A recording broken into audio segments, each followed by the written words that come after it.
We recently witnessed our 17-year-old friend commit suicide after being accused of sexual assault by a girl on Instagram. It's been a few weeks since, and we've seen family, friends, and social media influencers share their statements about the same, blatantly blaming either our friend or the girl. It's either black or white. However, in between these two stark shades, there's grey, a lot of grey. In sitting with these thoughts all this while, we've reflected and realized that there's an immense amount of grey which is involved in cases such as these. Amidst declaring what is right and what's wrong, a lot of us have failed to realize this grey. The aim of this video is to highlight this grey. However, it's also much more than that. We're trying to initiate a conversation about the broader problems at play here. We don't have all the answers, but we hope that through this conversation we can reach a consensus through mutually respectable ways. To understand this better, let us look at a hypothetical scenario which can be divided into three events. One night, Miss A, with her 400 followers on Instagram, posts her rape story, openly accusing Mr. B of sexual assault. Before going any further, let's try and understand Miss A's perspective.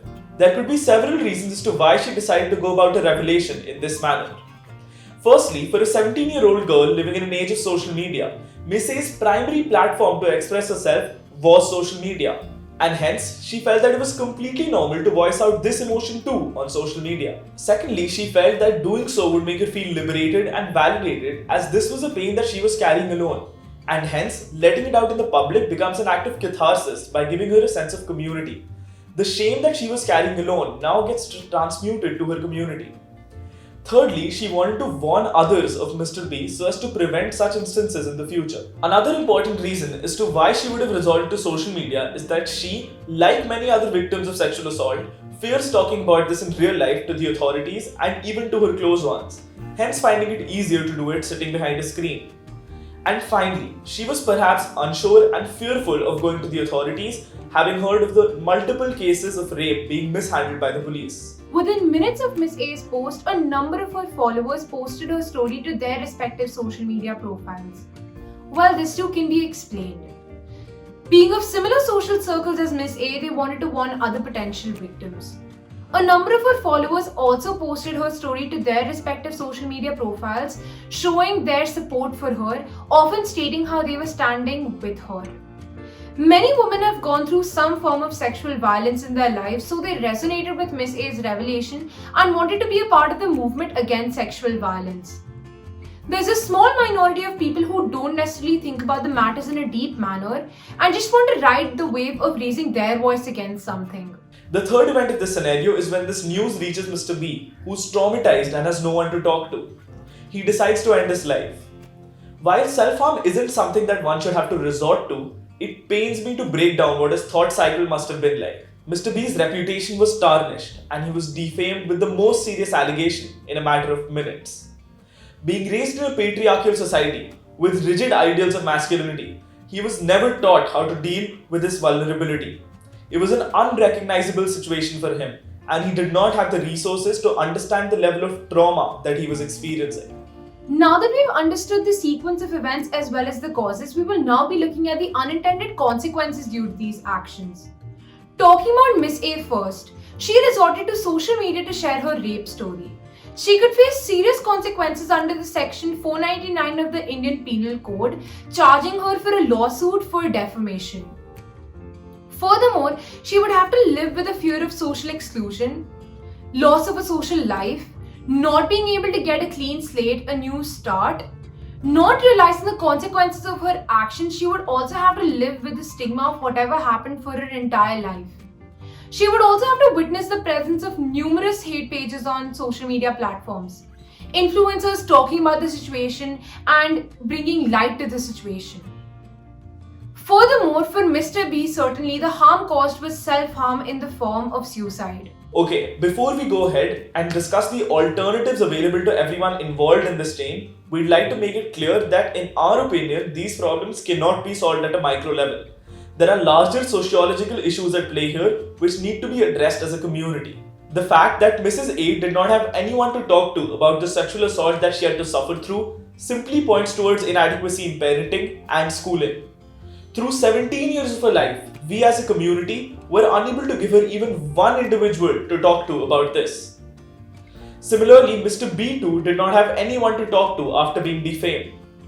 Why did he not have the resources to find courage in a situation such as this and speak to his parents about it?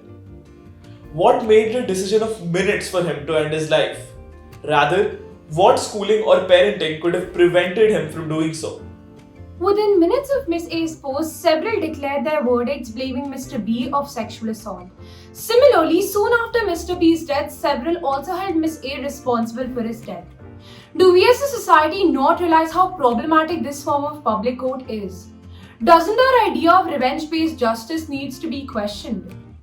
Does the idea of restorative justice act as an alternative to restore the harm caused both to the accused as well as to the victim, while both are a part of the resolution process?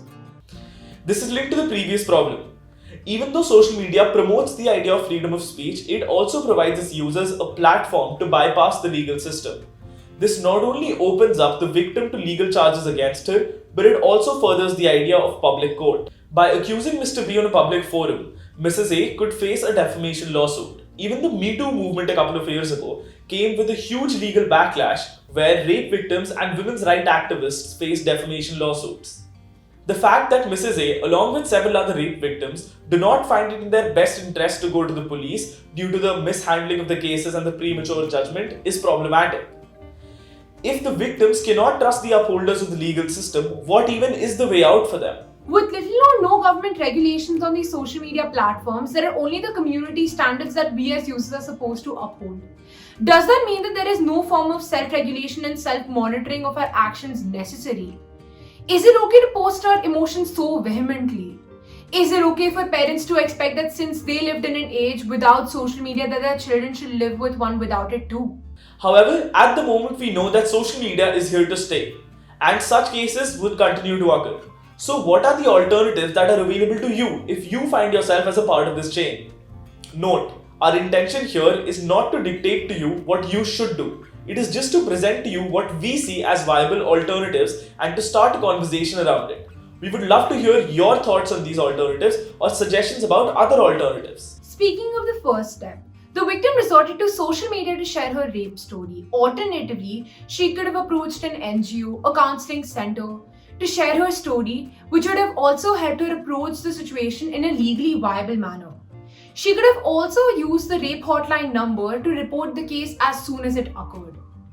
This would have also helped her reach the police in an appropriate manner.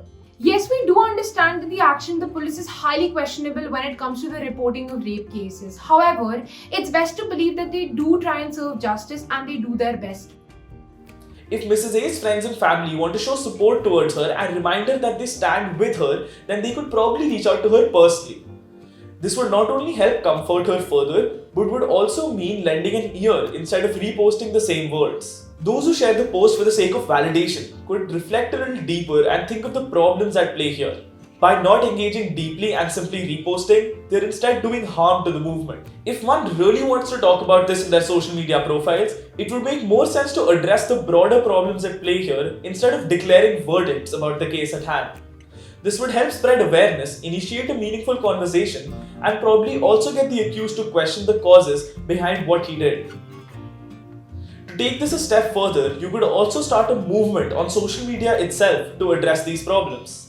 Self-harm is not what one should have to resort to at any point of time. So our advice to the accused would be, don't believe everything that you see on social media. It's not a true depiction of your image. We as a society need to create a protective space for men as well as boys to talk about their problems and their pains. It is necessary for them to not hide behind the societal image of masculinity. We hope we've been able to highlight the immense amount of grey involved in cases such as these, and why blaming someone who's been a part of this cycle isn't the way out. With that, we come to an end of what we had to say about the reporting of rape and sexual assault on social media. However, this is just the start of a conversation for bigger issues that we as a society combat daily. We would love to hear from you about anything that we've said. Also, starting a conversation isn't just reposting, so if you do happen to share this video, share it with your thoughts about the same. Thank you.